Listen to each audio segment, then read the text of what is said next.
Stretches out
just like a playground, far away.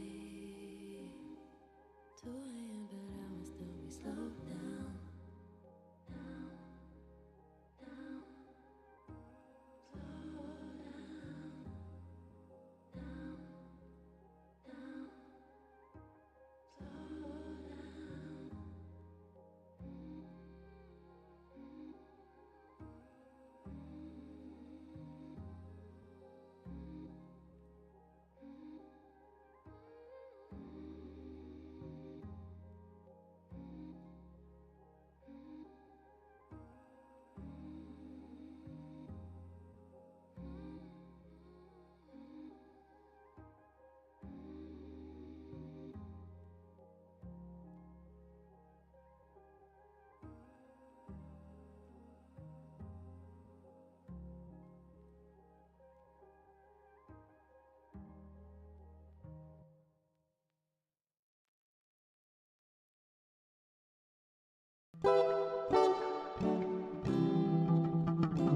slow down, down,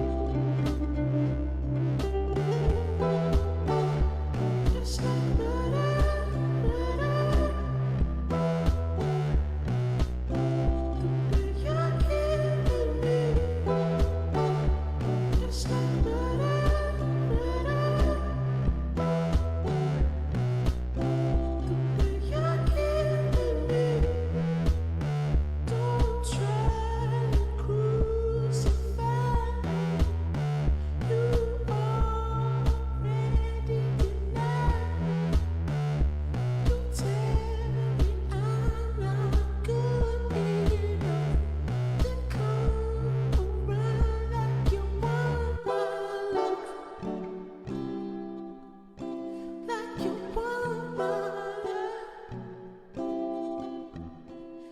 Just one.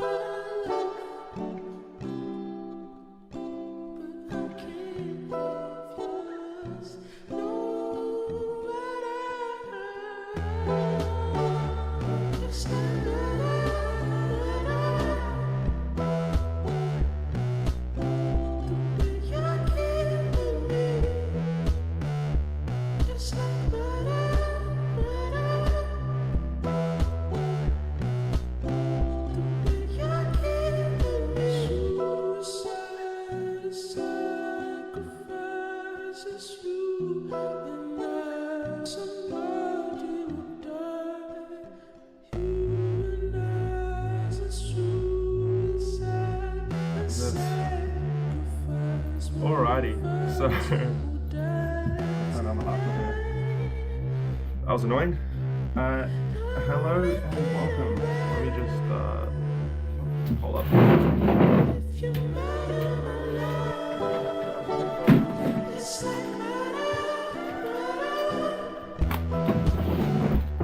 Alrighty, sorry about that. That was a bit of a mess at the moment. That's not ideal.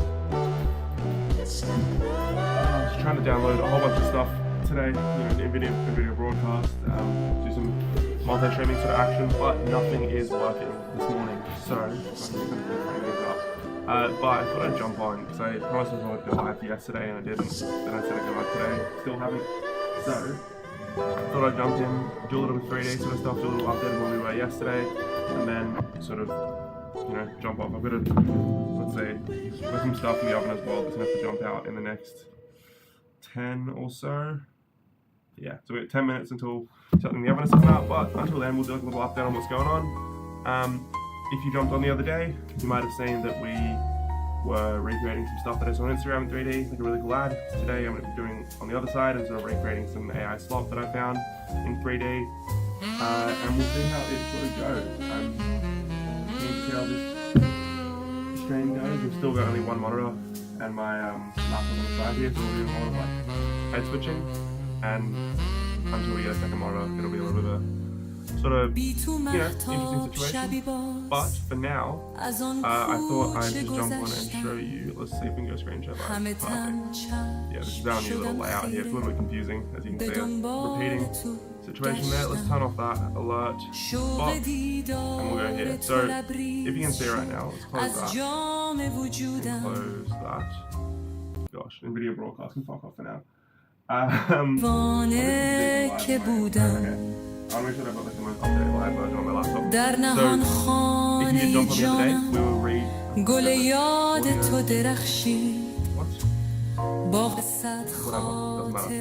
we were recreating an ad that I found on Instagram. It was this Polestar ad, which you can see just here.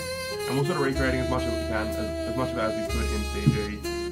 There's obviously some internal shots that we weren't able to manage and a lot of the animations, but as far as like a layout sort of standpoint goes, setting up the scenes, setting up the lighting, setting up the characters with pre-made animations, I think we did a pretty good job. So I'll show you where we're at the moment, because at the moment I'm just rendering out the final little sequence, which is the water scene. First time doing water scenes using the Clip Fluids add-on, which I realised that I got last October or so and haven't really played around with, so we did some testing in that off stream to kill my laptop, my computer a bit. But if I just jump out of here and we'll quit and do a broadcast now, I'll give you a little look-see at here's some of the stuff we downloaded as well. I'll give you a little look at the actual sort of finished-ish product that we've got going on. I might also swing over to my sort of goal on my computer, so I use it on my face cam for now until I actually pull up the full ad itself. And now, let's see if I can get a final shot in as well. Where does that live? Final renders, awesome, and we'll put the water shot. So we've got the first 70 frames or so. Obviously this isn't finalized, but let's see where it's going to go. Alright, I'll switch back to the screen share. And you can see here, we're back in DaVinci Resolve. And if I pop, I don't want that, sorry. I want to grab this and bring it into here. Make sure we've got magnetic switched on, and I'll show you what we're sort of looking at. Let's just grab all of these. Make this water shot somewhere here. Seems about right. Potentially? No, sorry, it'll live here. And then these two would go up. 1 and 2. Alrighty, so this is the sort of gist of how it's looking at the moment. I'll just play it through and then we'll comment on it. I'll have a couple little run throughs. Obviously there's some things I already know that I'm not a huge fan of, but for now it will sort of do as an initial test. Like right here, the water's looking a little bit janky, so let's adjust some of that. Alrighty, so let's show you what I like, what I don't like, and go from there. What's this final thing in as well? Alright, so let's go through shot by shot. Shot number 1, I really enjoyed. I think this will turn out pretty well. We might be able to do a little bit more with the actual colouring of this shot as well, but I think genuinely that this worked out pretty nicely. You can see a nice little sheen on the wheels, and it actually sort of reacts to the car coming too, which is quite cool. Shadowing's been quite nice. I don't love the repeating textures on the floor. You can see that, and I do think that I could probably improve the blueness here as well, make it a bit more like seamlessly integrated with the concrete. It looks like a little bit out of place at the moment, but on an initial viewpoint, it looks okay. Also, I'll just notice there at the end as well, you can sort of see that the red tail lights are glowing strangely as well. I might want to dim that a bit too. Then next shot here, again on initial look, it looks okay, until you see, if I go in closer, that there needs to be smoothed out and his foot's not touching. But aside from that, I really like the framing of this shot. I thought it looks really cool. I think the Pulsar logo being upright, which I didn't even realise I'd done, looks great. There's a lot of movement, there's a bit of dirtying in the frame here. I quite like that. The cut itself, I'm not obsessed with, but that's fine. This next shot, which is like the sort of people cutting around, actually, there was a happy mistake with this one. So, what was in the proper ad was it was just like 3 separate shots of 3 cars, and they sort of cut between them all. It looked really cool. Because I sort of wanted to do like a cheat method, I just had the one car, and instead of sort of turning off characters and turning back on, I just had them move from one frame to the next into their next positions. And you can kind of see it created this smearing effect because I had motion blur turned on. And I think it actually looked kind of funky. It makes them look like they're working in like super fast motion as well, which I think is really cool. So I actually really like how this shot turned out. I think this is probably my favourite of the short. I will say there's quite a lot of dead space here with some repeating textures down the bottom, and potentially at the top, like we could maybe do something there to sort of bring down those levels and focus on the car a bit more. But again, for now, I'm okay with it. And again, the reflectiveness on the bottom of the car, not the best, but all in all, I'm generally happy with how the shot's looking. This one here, I was actually pretty happy with as well. We just hand animated a little swinging note there, as we've seen in the trailer itself, and I think that one turned out quite nicely. A little bit, again, sort of going in frame 2 to sell the illusion. This shot here, very basic, nothing really about it, whatever. The water shot, I think I'd want to start it more halfway, because at the start you can sort of see, I'll actually go over how I created this, because I realised I made a bit of a mistake, and I'll explain why. But you can see there's a bit of like a gap here between the actual car and the water itself, and that's not an issue with the simulation, that's actually an issue with something I did. So when I was trying to create this sim work, what I did was I tried initially using the car as an effector, and it would just go straight through. No matter what I did, it would go straight through. Then I tried remeshing the car, didn't work. I tried just getting a plane, shrink wrapping it, and doing like a manual remesh as well, and having that go across, it didn't work. No matter what I do, like flipping normals would occasionally work, and then would glitch out the next time. It would never work consistently. So what I did was, which is a bit janky, is I actually added a solidify modifier, because I realized that when I use a solid object like a cube or a sphere or anything like that, it would work as an effector. I'll sort of show you what I'm talking about. And we'll actually demo the little flip fluids add-on as well that I've got going on here too. So, we'll start with our little domain, smaller, so it doesn't need to be that big.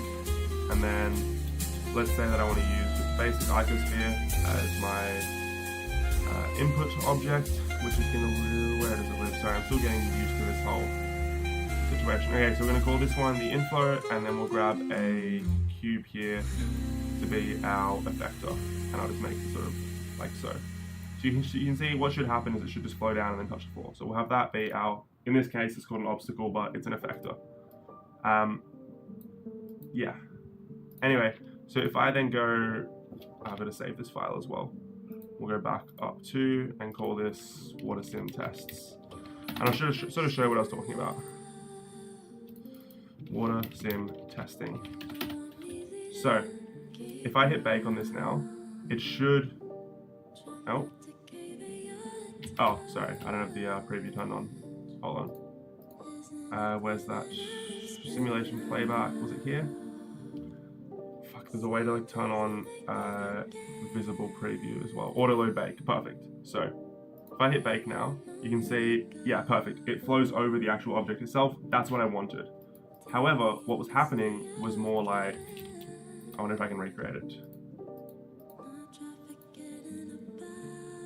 perfect, it was more like this. So for some reason, whenever I'd use an object that was just a single plane, like so, it would just flow straight through. And this, what I found out, was the same issue with the car model itself, because the actual car model wasn't like filled on the inside, it was a hollow object, obviously, because someone had remeshed it. And so you had the frame of the car, which would have looked, something essentially like this, So then when you try and do the bake, for some reason Blender would just go straight through. And occasionally would interact with the bottom face as well. I didn't quite understand that, but it was really frustrating me. So what I ended up doing was, I added a solidify modifier, just a very small one, but when you're up that close, obviously you can kind of tell what's going on. And then we turn bake on that, and you can see, oh, it didn't work out. Well, it did work, is the short of it. I wonder if I flip it the other way. Whatever. Let's just, for demo's sake. Well, it's being really unhelpful now, but this is gonna look so janky. Whatever, anyway, that's what I did, is I turned on the solidify modifier, and it sort of thickened up the car a bit, and then the simulation actually worked around the car itself. So that was good. Happy days, it did work. But that is also why, and then I sort of scaled up the car in post, like the original model, because obviously all the materials are all fucked when I tried to solidify it. And so that's why you can see at the start of this simulation, it's a little bit thicker up there, because I tried to just line up the bottom of the logo to make that look as good as possible, and to the top part of the model is solidified with all these little screws. But it did mean that when you come down to this section, it should look a little better. Obviously, like it's not done, but we'll see how that goes. Anyway, we can ignore that shot for now. We've got our final shot as well, which is a little drive off. I added like a little sort of masking effect here as well, which I'm kind of happy with.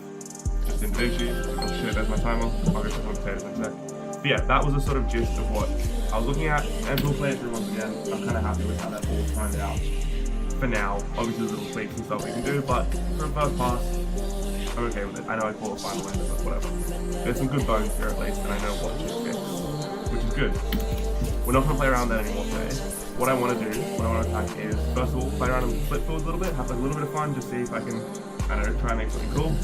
And then we'll see if we have time to sort of play around with some AI, like recreating some AI swap. Now, before we do get into that, I'm just going to go check on my dinner real quick, because I have some potatoes in the oven. So I'll be back in just a moment.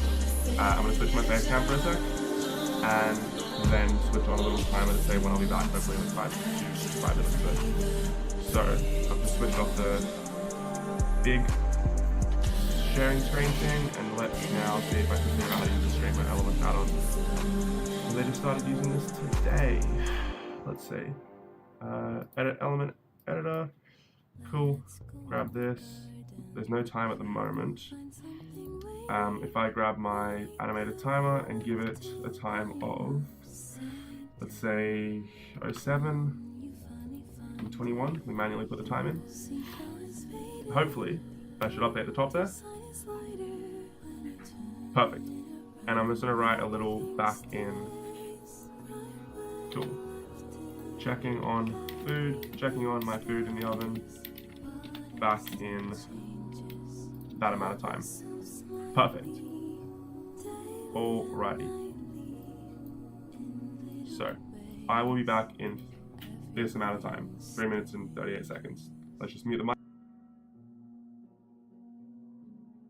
Laughing in the playground, running round the tree now. This is what is left of the place that you know. As the years get colder, everybody's older, but the little playground will always be home. Please follow us, no need to worry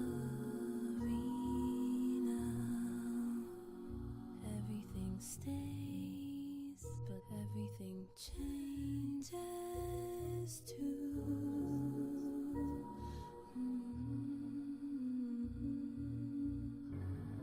Prepare for the worst, but I saw the world instead.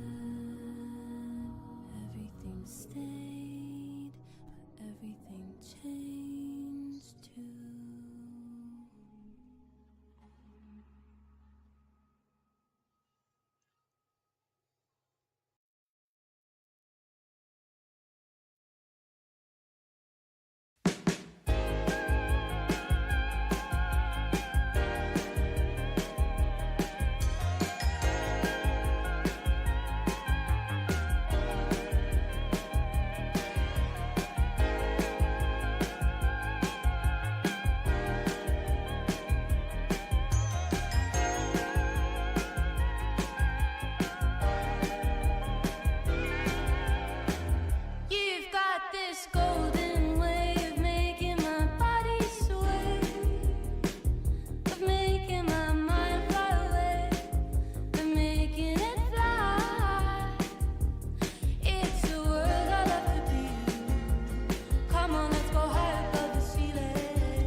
Sometimes I see something and I just need to have it. Let's share a few dirty habits. Let's share a few dirty habits. Last night when you pulled through, I put a spell on the moon. It was 3 times the size in your moonlit eyes. And I sang you a no tune. Mom sang me when I was half the size. And I looked at you in your moonlit eyes. In your moonlit eyes. In your moonlit eyes. In your moonlit eyes. In Yeah, that was almost quite exciting. I saw it at the roommate outside. But I saw the time going down like 5 seconds to 1. Just off going. I'm gonna set another timer on there as well, just for 10 minutes from now. Because it was not ready, but it will be. The potatoes and stuff. So hopefully the next time we get good, stuff is good there as well. Have a little snack for later. So, what did I say we're gonna do? Not that little bit, little off the wall. I was going to pop that, and then flip fluids and Instagram stuff. So number 1, let's play around with some flip fluids. So one thing I did find is, because I bought flip fluids as part of like an add-on a while back. Let's just make sure my audio is still working. Hold on. Oh fuck, is this? Oh my god.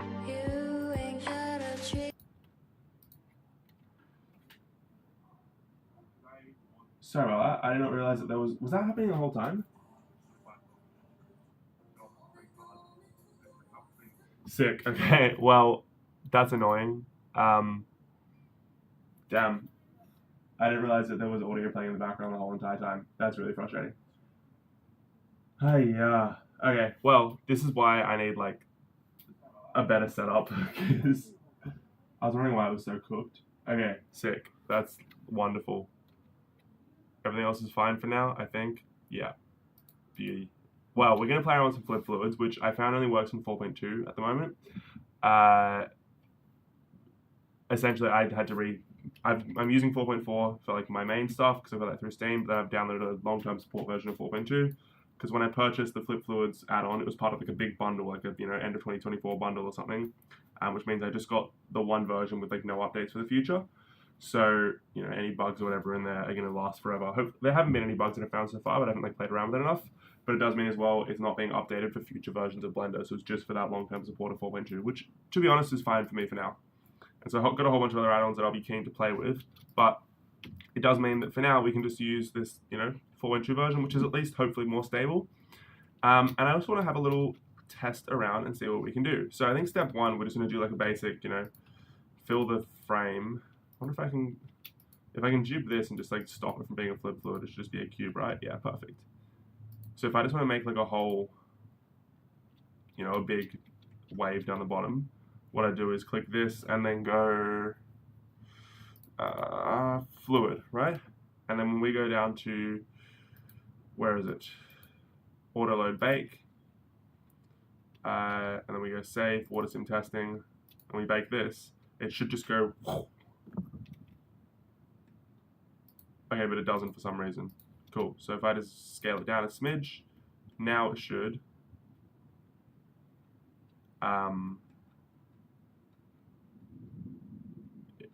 It should be interacting with something. Why are you not working? All right. Let's just, it's still called domain, right? Let's just try and make it manually. So if I go like yay and then that, perfect, and we make this a fluid one. Hopefully now when I hit bake, it should. What the fuck? Why is it not like going whoosh? Interesting. What if I turn it into an inflow? Then will it fill up? Okay, something is wrong. That's wonderful. Ah, goodness. That's why I'm doing like testing with this, because I really don't actually know what I am doing. If I turn this into a domain, will that work better? and then if I make like a little icosphere, turn that into a fluid object, are you gonna now leak water out? Perfect. Okay, so that works, I guess. Sweet. Now, so what I want to do instead of that is, boom, like this. Oh, just heard them screaming outside. That was interesting. Let's try this. So we've got our cube. It's a fluid object, and it should, yeah, perfect. I don't know what was wrong with that previous domain. Cool. Interesting. And now if I give it, oh, a little bit less on the side there, hopefully when it goes down, it will, yeah, make a little wave, and then it will go rock back and forth. Perfect. That's what I want. Lovely, look at that. Now I don't know how the stream is surviving at the moment. Let's see. That's kind of sick. That's like very sick.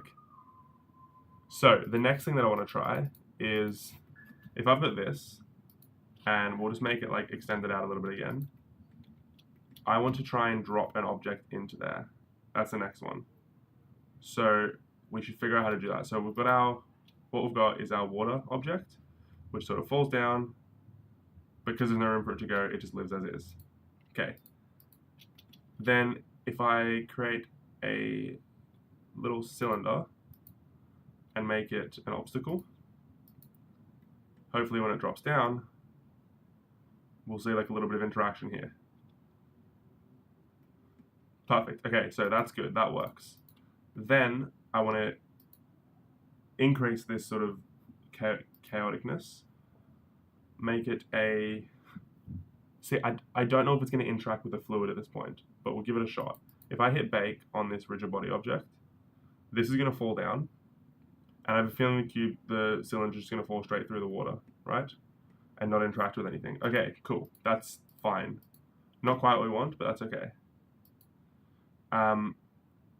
So, how can we give this object, essentially we give this object like a rigid body physics to interact with the water. So, export this object as an animated mesh. Animation is slow and necessary. No, we don't want to do that. We don't want, let's see any other options we've got. Domain fluid, okay, so no. If I made this a fluid, if I made this an inflow, and we scaled it down, the water would interact with itself. So I've seen this, which is kind of cool, where like it drains into the water and there should be like a little splash here.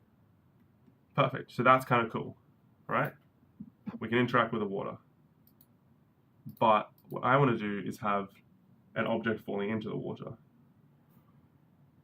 So, how might we do that?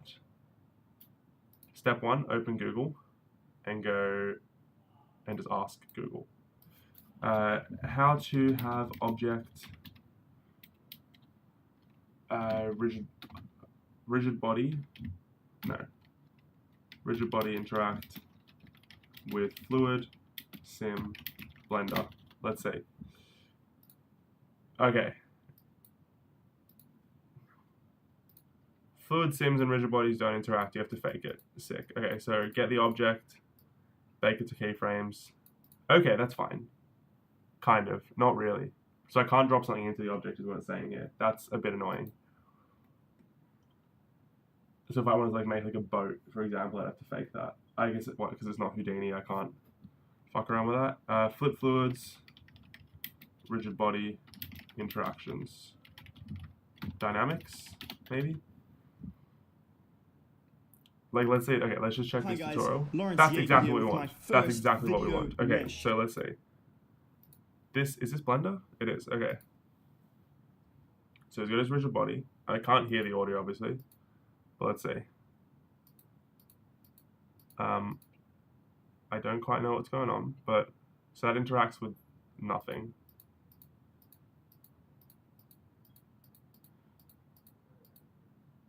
No, not helpful.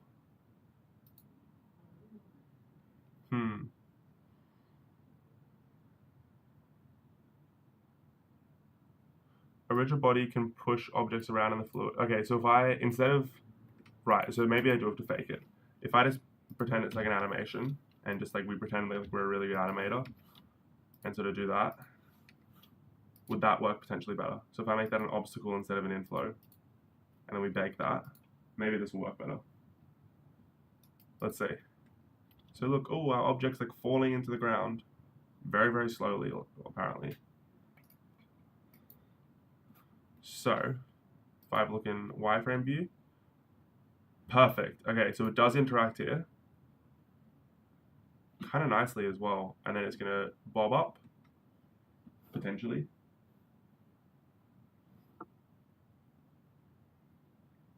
Okay, so that does work. So essentially what it's saying is we have to sort of fake our fluid interaction.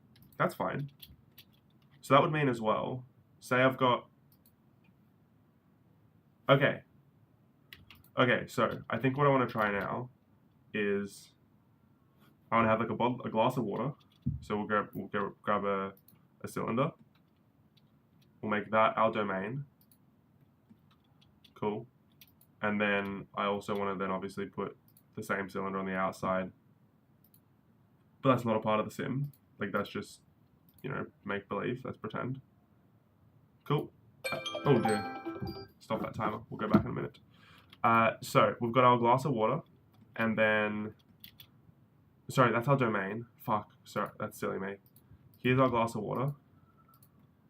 Beautiful. And if I remove that on it, then, oh, right, okay, but it's not going to work because it's not solid. So what I need to do is solidify it. Perfect. And then give that to be our obstacle. And then when I go fill it up with water, which I would do like so, I think. Okay. Hear me out here. So if that's my little water in there, we'll give that a fluid effect, we'll give that the obstacle. Then when I bake this, it all falls out. Okay, not quite what we want, but close. Let's grab that, bake it, and it doesn't want to stay inside the water cup. That's fine. That's totally fine. Let's retry this with the cylinders like so, and maybe we'll just like bake it and do that editing later. Like so, perfect. And we'll give that the obstacle. Will you work inside? No. How do I then, how do I have it like interact with the inside of this thing? I'm a little bit confused. Whatever, we'll pretend that it's inside of this. There's our domain. We'll just pretend it's working in the domain. Cool. Honestly, I kind of need more liquid than that though. So maybe we turn it into like an inflow. Cool, so that works like so. And then I need to like drop an object. Oh, we can kind of make a fountain actually. Why don't I do that? Fuck that. Fuck all of this. Let's make a fountain. Let's go create domain. And then I want to go cylinder, which is going to be like our base of the fountain. Cool. And you can be an obstacle. And then we want, what else do I want in this? Cool.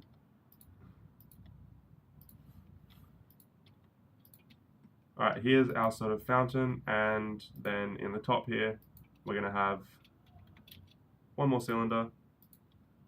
And this is going to be our inflow. Perfect. So if I bake that, we've made like a little fountain. Awesome. Next step is to give this inflow a bit of like velocity behind it. So if I give it like a bloody 5 meter velocity, that should shoot upwards and be way too strong. Cool. So I want it to be much weaker than that. Maybe not that weak. Cool, so we've got our little fountain here. That's kind of sick. And we've made a fountain and flip fluids. And then, then the trick is, because that's going to obviously fill up, I want to make a imaginary ring. So we'll use a torus, for example. And I'm going to give this to be the outflow object. And if I hide it, that means anything that goes over should, in theory, disappear. So let's see how long this is going to take to fill up. This is so fun. I don't know why I didn't play around with flip fluids earlier. Well, my laptop's going to die soon. Oh, look at that. So it disappears. That's awesome. It's not quite filling up. Where's the water going? I really thought this would fill up quite a lot more. But it's not, which is good, I guess. There's our water fountain. Lovely. Cool. So I learned how to make a water fountain in Blender. Sick. I am now going to go check on... Tell you what. 37 minutes. Damn, I should probably eat. I swear half this stream is just me like jumping back and forth between the kitchen. I wonder if I can... Hold on. Phone's almost out of battery, but... Give me a moment. Let me just check something. Edit element and... Timer.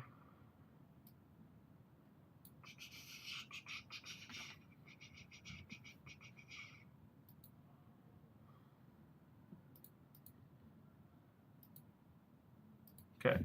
Oh. Come on. Why do you look so strange there?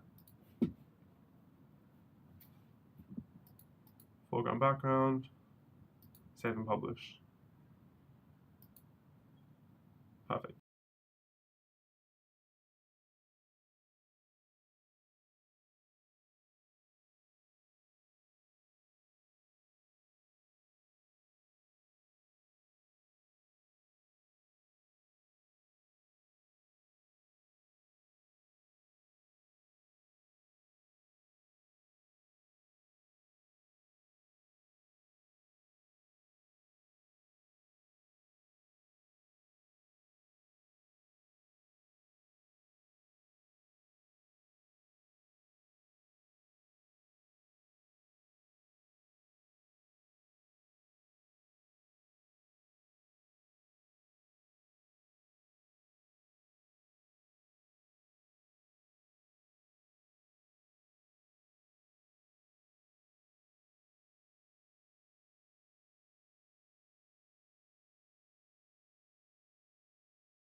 Sorry, I've just got some stuff in the microwave as well. We've got a bit of a sort of higgledy-piggledy situation going on.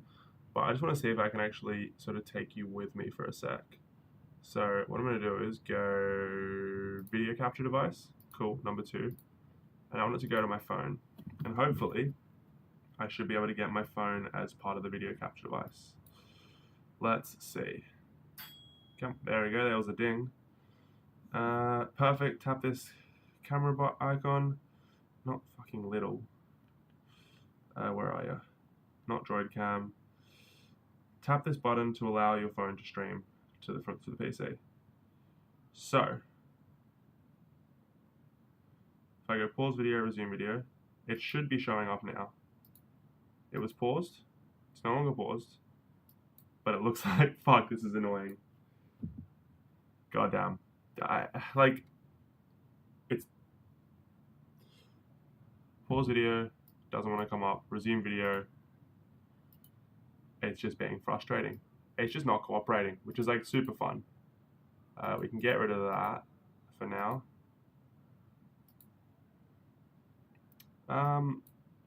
Damn. I don't understand why this isn't fucking working. I've got the whole link to Windows thing situation working, but reactivate, tap it again. Switch to back camera. You can't see anything, can you? Nah, there's nothing there, which is sick. Like, so fucking helpful. What if I go configure video? That doesn't do anything. Deactivate when not showing. Yeah, that's not helpful. Check notification on your mobile device. Ugh. It says my camera's connected. It just like, but then it just goes in like in a forever spiral, which is super helpful. Hey.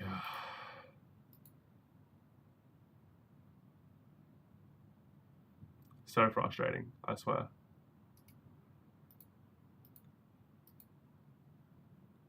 Fuck. Just fuck.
God damn, that's strong.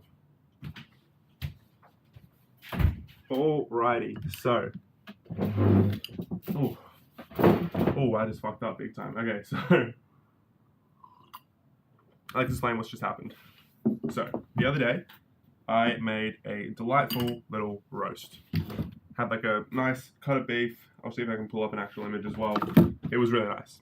It may not look the prettiest, but I can promise you that the taste was great. It was my I've made it before, but it was my first little homemade roast here in the UK. Let's do a little window capture of Google Photos. Perfect. You can see here, lovely little roast, right? Pink and everything. And obviously, you know, when you cook something like that and then you try and heat it up the next couple of days or put it in the fridge, the color sort of goes away. So the color's not super there right now, but if I can sort of show what's going on my end right now, I've just cooked up some potatoes as well for it, sort of get a bit more carbs and all that jazz in there, which I've got here. as you can see, and it's actually not looking too bad. Obviously, we've got a lot more potatoes there, but you know, you got all your veggies, all the cooking sauce, all that jazz. It's quite nice. One of the potatoes looked really burnt. Like most of them are looking nice and charred and crispy and fluffy, if you can tell. But, I made the slight issue of just grabbing one that I thought was super charred. Sometimes it was like extra crispy, and I ate it without looking at it. I just picked it up, touched it in my mouth. And the mistake I made was I chucked a bunch of garlic as well in the pan, like in the like still in the garlic skin, still with the cloves on it. And this one had gotten so black that I thought it was a potato. Just chomped it, and it was a horribly burnt piece of garlic, and now my mouth feels and tastes disgusting. So that's delightful. But what I'll do is, I'm not used to eating on string, which is a bit gross. While I have a little manger, I think we might pop something on to have a little view at. So, I'm just thinking stuff that I've seen recently that was quite interesting. Oh, okay. There was something about that recent Ghibli YouTube. Here we go. So I don't know if you've seen recently, but there was a whole, there was OpenAI released like a new version of their image generation, different to DALL-E, but the same. Weird. Anyway, and a lot of people have been using it to recreate the Studio Ghibli. I'm sorry for pronouncing it wrong, but yeah, that sort of vibe of content. I get it. And it's been quite disappointing to artists because a lot of people are sort of taking the extreme end of the spectrum, being like, you know, this is over for artists. This, you know, you're dead, your work's gone. When in reality, it's just taking content that they don't legally have a right to and training AI data on it and then pumping out slop. And sure, like I can agree that it's cute to see photos of yourself on holidays and stuff and photos of your family and whatever made into these cute cartoons. That's great. That's nice. That's one side of it. But there is also like a massive ethical issue there as well, where the only reason that these programs can create that data is because it's based off stolen content. And when people then try and charge for it, for example, there's been like big instances of people charging for that Ghibliified content online, and that's really grim. And then you see people saying that like there's no point in being artists anymore, and that's really grim because then what does that say for the future of art if, you know, everything's just recycled AI slop? So I'll put on this little video for now while we have a little snack, and hopefully we can do a little deep dive. Maybe not a deep dive, but like a little introduction into why this slop is so terrible. So minimize that, and I'll just do a little quick play. I get it. Test play. Studio Ghibli art style looks super crisp. I get it. Sorry, my stream's like 20 seconds delayed, unfortunately, so I have to see if it actually works or not. So we've got like the laptop over here, just confirming that what I'm doing is correct. Let's see.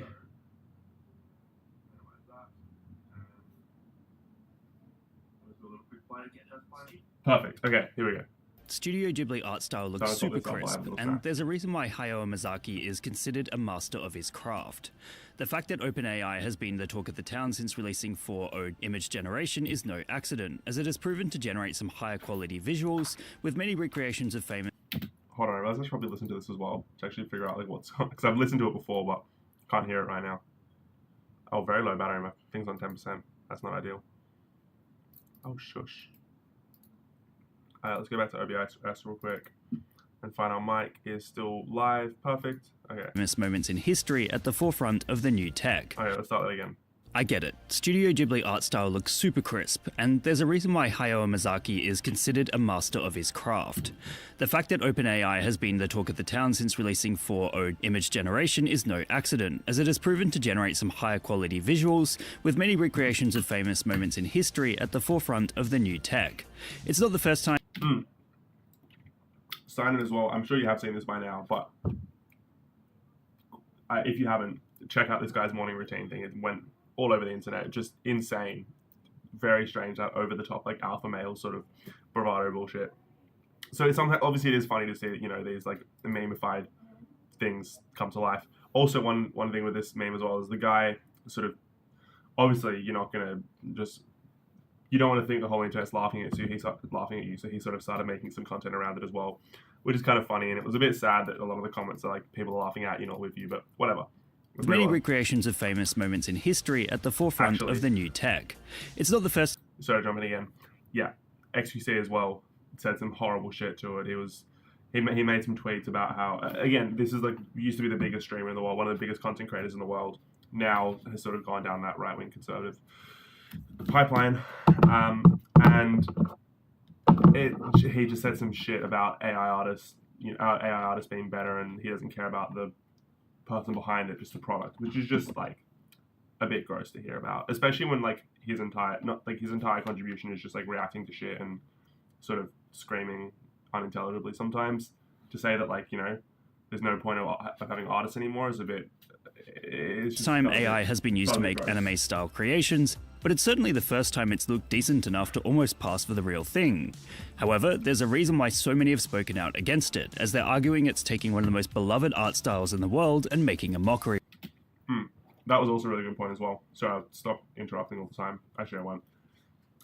But like there's a few key points with this is that Miyazaki specifically has spoken out against AI and spoken how it's like soulless and all that jazz. But also like Studio Ghibli art is, on first glance it is like a very simple art style, but it really helps like that whole storytelling. And if you watch the movies and you're a fan of the movies, you can see that like that really unique, beautiful art style is part of the sort of love and you can tell that people like pour love into every single frame of that work. And so when you can see it being so like easily recreated by an AI, it does take away that sort of feeling of joy you get when you watch these movies potentially, because if you go online and you 5 years ago when you see these Ghibli images, it brings a bit of warmth and love to your life sometimes, because it's really there's really beautiful meaning behind it. Someone's like hand drawn everything and everything is there for a purpose. But now, like the guy said, that it's getting so much easier to recreate these things in AI. It's sort of it kind of almost takes away a bit from that initial viewing experience, because you go like you really want to love the original artwork, and then you don't want this new AI stuff to sort of dull it, if that sort of makes sense. Of it. It can take Studio Ghibli years to create its hand-drawn and watercolored scenes, with attention to detail and craftsmanship evident in every frame. By seeing it done over and over again to the point of oversaturating the internet, it makes watching the original films less special, as they will ultimately be associated with the AI-generated look. So pretty much exactly what he just said there, but yeah, a bit elaborated. Like that. Let's see. This is Sam Altman, CEO of OpenAI, also a fucking dick.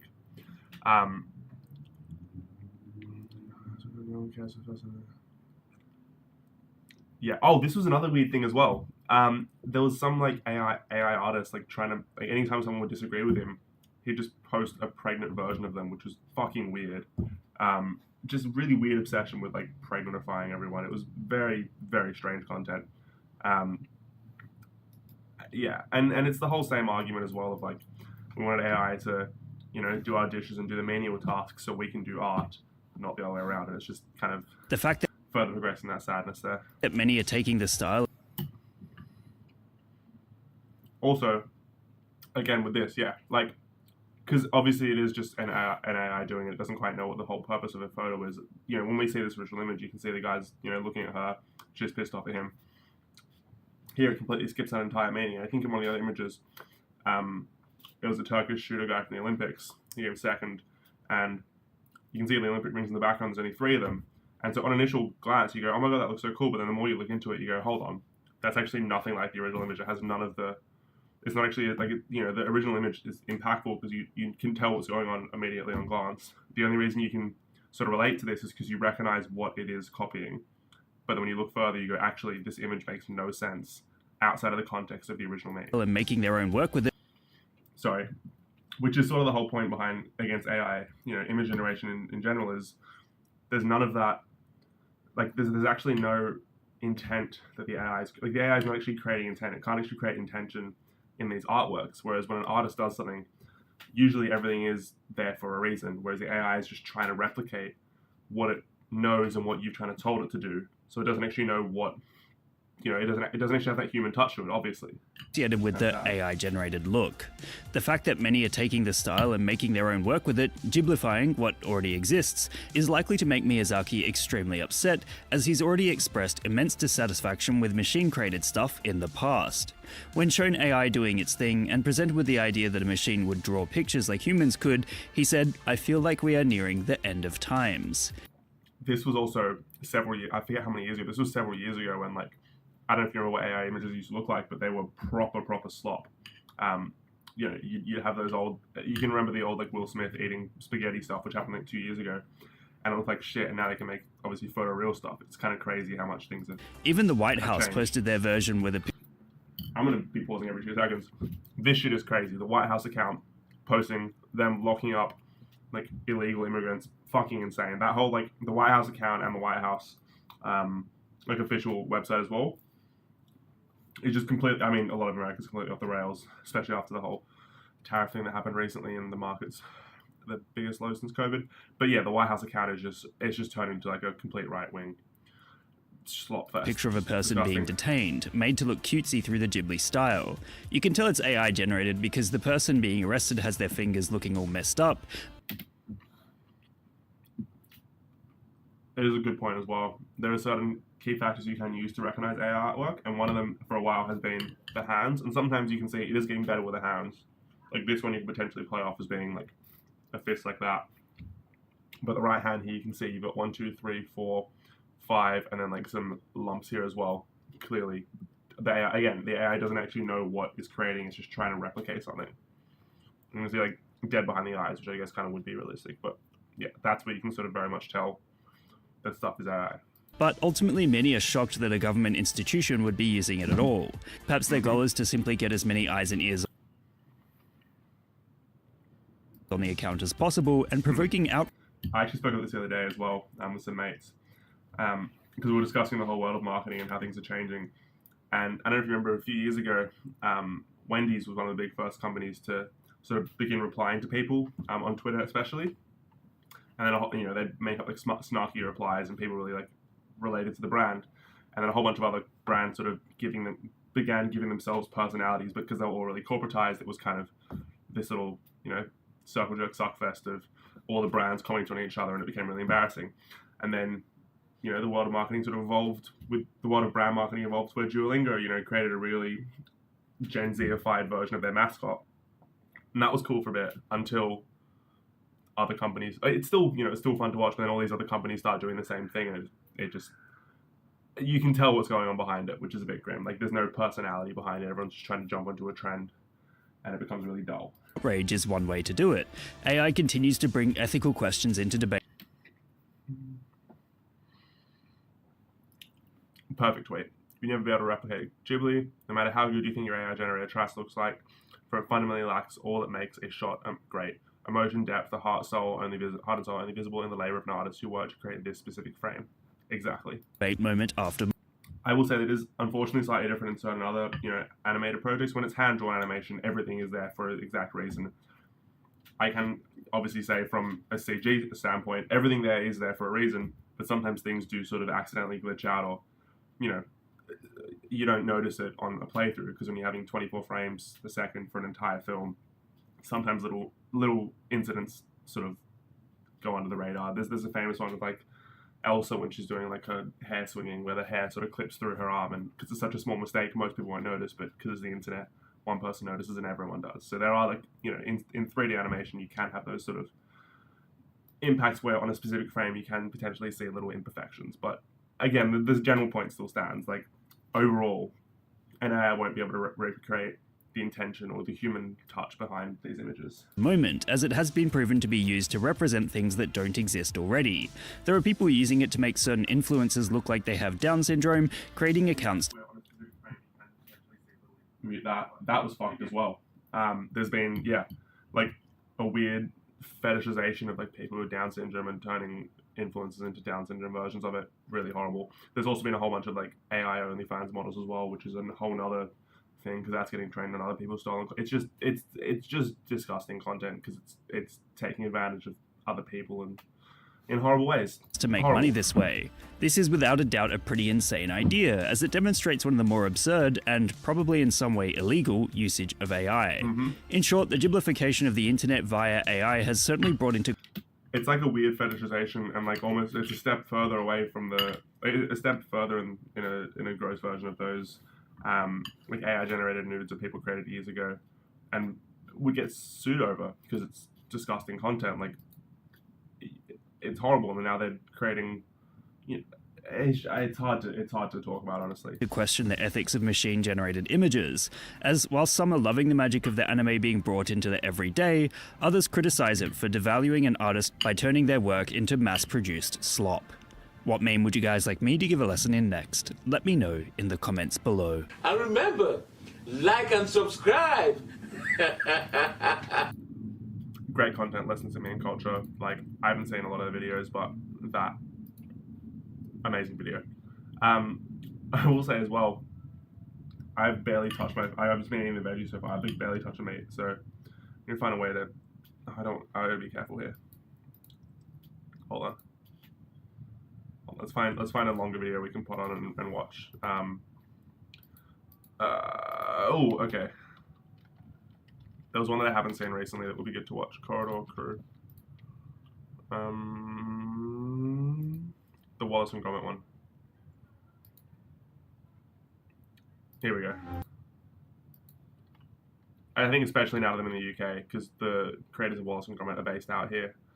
Oh, what's it called? Wallace and Gromit Animation Company. Animation Studio. Aardman. Yeah, they're based out here in the UK. Really, really cool. So let's give this a watch.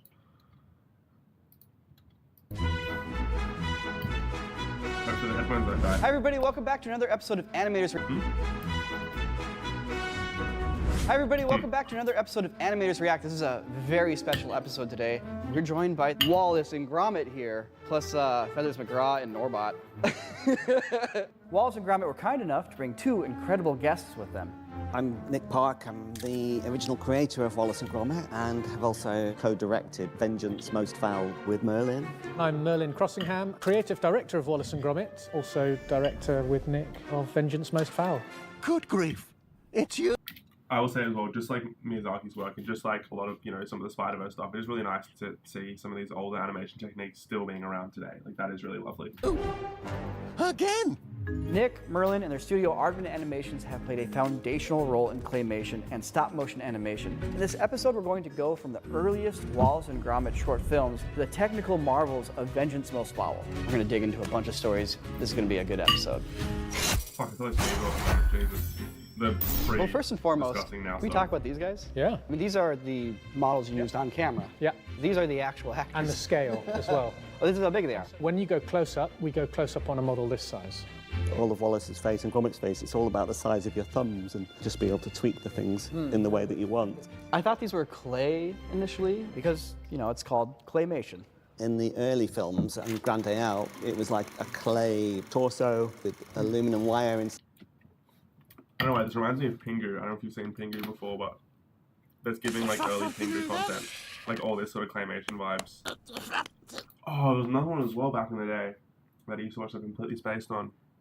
Great content. We say Great aluminium content. in the UK. But the more recent Wallace and Gromit films, are they still made of clay? When you look at Feathers, he's all clay. When you pick him up, you'll feel it. Yeah. But on Curse the Were-Rabbit, we started using foam latex for Wallace's shoes and trousers. And silicon has developed there, hasn't it, over the years? Silicone, historically, you could have it looking good, but it wouldn't be durable enough or it would split. Now, you can more or less have both. So these days, you're often using Isn't that amazing as well that like in the last 30 years or so that the act of claymation has changed so much because of how materials have changed as well. Like you wouldn't think that an art like this isn't done as much today as it used to be, is still forever evolving. Like that's incredible. silicone pieces molded from the clay.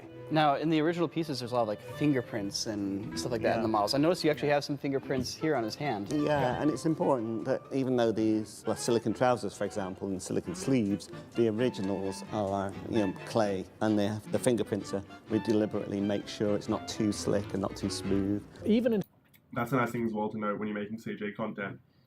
any type of like actual product animation, it's nice, or actually anything in general is nice to add those like sort of surface imperfections, because it really gives that more human touch. You can tell something in CG if you just have a plain plane, like a basic empty plane with no imperfections. But as soon as you start adding like dust and scratches and sometimes fingerprints on like close-up objects, it becomes a lot more realistic, which is really nice that they're adding this as well to claymation sort of models.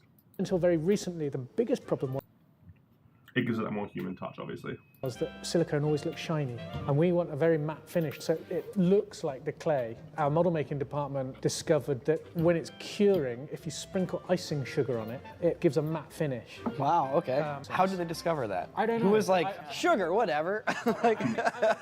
The idea was to give it a very light sort of stippled effect, to stop the surface going completely smooth. Icing sugar can just wash right out.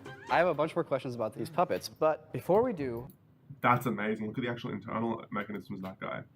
There's all metal and balls and joints. That's cool. I want to step back in time to your origins as stop-motion animators. What is one of your favorite stop-motion pieces of all time? Well, I was always a very big fan of King Kong. I used to pour over my brother's books on 1993.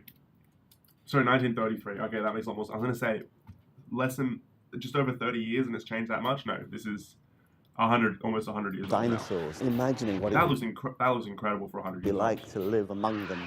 I remember I was about 11 when I first saw it, and this was like the first time you could actually see a dinosaur as a kid. It just opened up my imagination, and you just believed it. And that was Willis O'Brien. It looks kind of a bit crude now when you look like the dinosaur and stuff. But it was cutting edge at the time. It's still so impressive. King Kong. His train interactions are lovely He's as got well. character, you know, he's got an eyebrow, I think, that kind of moves up and down, which is not unlike Wallace. How about you, Merlin? A little later on, it'd be Jason and the Argonauts. Oh, we better watch this as well, because absolutely incredible how some of this work. This is in the 60s, and obviously, you know, it's dated, but some of the work still holds up. Like the fact that this was able to be done, you know, before the moon landings, before, you know, when computers were still the size of a room, this kind of content is just insane. I really want to look into like a making of this sort of thing, because it's amazing. And like all the actual work they've done to give you that immersion, like putting assets in the foreground as well, and, you know, putting just all the extra information in the frame. It could have been so easy for them just to have, you know, the characters on a stage with these little skeleton actors and a plain background, but the fact they've added in like pylons and foreground like interactions for the characters to move on and all this. The beauty of it was, when watching it, you're so in the film, you're lost in the movie, and then afterwards you go, hang on a minute. Exactly. How did they do that? A lot of it's to do with Ray Harryhausen and his observation of posing and the way that the... There's actually an amazing YouTuber who made a what's his name? Stop motion YouTuber. Skeleton guy. What was it? This one, Rebooted. This is an incredible sort of reference to Jason and the Argonauts. We'll watch this after, because that's a beautiful short. characters are moving like humans in a way that you don't really question. And the fact that it... That's one of the biggest things as well with CG, is that whole, you know, suspension of disbelief, because it's the same with with CG, with any sort of filmmaking. If you can make the audience just not think that it's a movie, like not think about the editing and the CG, then you've won. And like even with something made back in the 60s, the fact that you can watch it and be fully immersed and not think about it until afterwards, like, oh, how they make that, that's like the sign of good storytelling. It interacts, like there where the skeleton went over the top of the actor. Yeah. Even today, that's difficult to do. So hard to do. He wanted the feeling that they existed in the same space. Ray Harryhausen very much And the opened shadows the door are for what amazing we on do that. today. You know, there's no question. So the first Wallace and Gromit film is A Grand Day Out. We'll go somewhere where there's cheese. This is a film that you made as a student? Where there's cheese. 89, okay. This is a film that you made as a student? Yeah, it was pretty much a student film and on a budget. And yeah, I started making it in about 1982, and it took me right through till 1989 to finish. Wow. Crazy. Back then, you know, you're building a lot of sets yourself, and you're creating a world. I know when I was at university, someone created a stop motion mixed with VFX sort of film, which ended up, they like landed a job doing film. They landed a position to be able to make a sequel for The Military as an Ad, which was incredible. Looked really Growing cool. up, everything you saw on TV was as if shot on a stage, and it was nice to take it beyond, to a movie set, where it's lit and it's three-dimensional, and you believe that even though we're looking at that wall, we believe that there's another wall behind it. You believe that even though we're looking at How's that the shot set, where it's lit and it's moving three-dimensional, camera and you and believe that even though moving we're looking at actors is that wild. wall, we believe that there's another wall behind it. Oh, hi there. It's me, Jordan Allen. Most of you probably didn't CG know, but I'm a claymation? British citizen. And this is exactly how we look when Americans That's aren't funny. around. I actually travel back to the UK quite a bit. And one thing that really butters my crumbits, excuse me, is when I have to use my phone, but I can't find Wi-Fi. I end up with these huge roaming fees. But with today's sponsor, Airalo, I don't need to likely search, so you know it works. I can just fire up the Airalo app when I get off the plane, pick the plan I I sort of need, got and I'm this is a feature online premium. in You can minutes. jump ahead, but I sort of don't listen Download to it for a long time. Airalo today and use our code Corridor3 to get $3 Also amazing off the Corridor your with this stuff first here as well from the eSIM. sponsor segment It's time left. just the ticket, lads. No line, air, trust me to roaming or clunky cards. Oh, righto, let's crack on and roam one or clunky SIM cards. Righto, let's crack on and get back to the episode. Ta-ta! Really well done ad segment there. Happened. This shot with Wallace walking down the stairs, his trousers are separate. They're replacement legs on every single frame. Oh, really? So you're just swapping wow. in new pants or new legs every time? That's right. I had about a set of 5. That last set of stairs got the actual That's right. Same I had with the about little a mouse set of interaction when it comes 5. across. That last set of stairs got the actual replacements Jeremy. mixed up. Oh yeah, there. Yeah. So were you just like, whatever? Oh yeah, it wasn't possible to do the whole thing again. Back then there was no video recording, to watch the shot back. It was all just done in camera. Would you ever be worried doing a shot that's taking you 10, 12, 20 hours and then being like, I hope it's working? Yeah. You only found out when the film came back from the labs.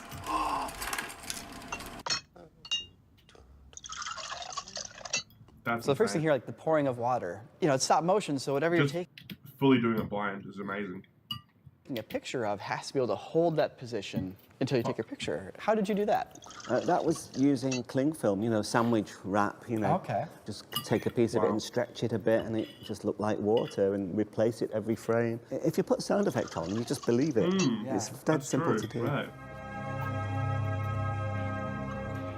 Let's do that again. It's dead simple to do. Replace it every frame. If you put sound Far out, you can tell it's cling film there, but Tell you're me. right. It's Just the sound that believe makes it. everything. it's dead simple to do. Amazing. How'd you do the water running down the walls? Oh, that was wood varnish. The camera was manually operated. I had to measure it with like a tape measure and just move it on a little crane, and I would turn the gears and it would go down another 2 millimeters or something every frame. Wow. And then you have some welding here. It's a really nifty effect, which what I assume is like a sparkler or something like it was that. a sparkler, and plus, actually what I didn't realize is that the sparkler was so hot it set fire to the set. That shot I'm surprised I didn't melt the clay action figures as well. the way Wallace was hammering. It's the most naive, simple shot in the film, but it was kind of done on purpose to be kind of ridiculous. There's no other body movement. And the sound effect was like, da, da, da, da, da, da, da.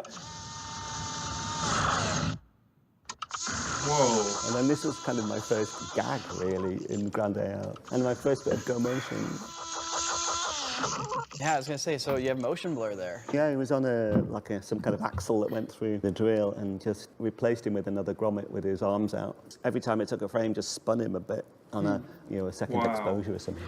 So again, like a manual shot. This is the first grommet shot I did. These like manual visual effects are just amazing. In the to whole- watch. Oh. Lovely.